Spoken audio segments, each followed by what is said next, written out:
Okay, so we can now register as a new user. We can log in as that brand new user we just created.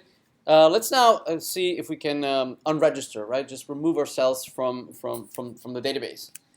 So to do that, that request comes from the client from the service here, the service layer right there.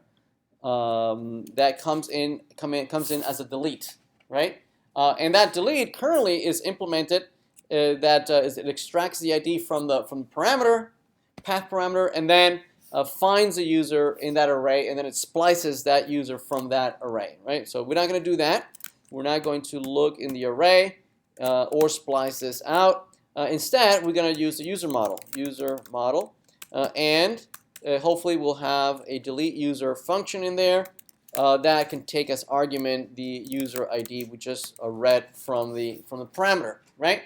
And at some point, the database is gonna be done, and it's gonna come back with a status information saying whether we're successful or not, and this is when we're going to respond with a 200 or 400. I'm just gonna handle the happy path here. But we don't have a delete user implementation, so let's implement that on the model. Right, so we're going to add that to our API, user model delete user, and we'll implement it down here. That only takes as argument the user ID. Right, again, unaware that this was parsed from a path parameter or a query string or anything. Right, it hides the implementation down here. It uses the low level remove API for the mongoose driver, right? And we're going to remove by ID. Right? We're going to filter this by ID. So the one that matches the user ID is going to be removed and is going to return the promise, right? That's going to be notifying the service upstream, right? So let's restart this. And if I refresh, notice that I'm still in Dan, right?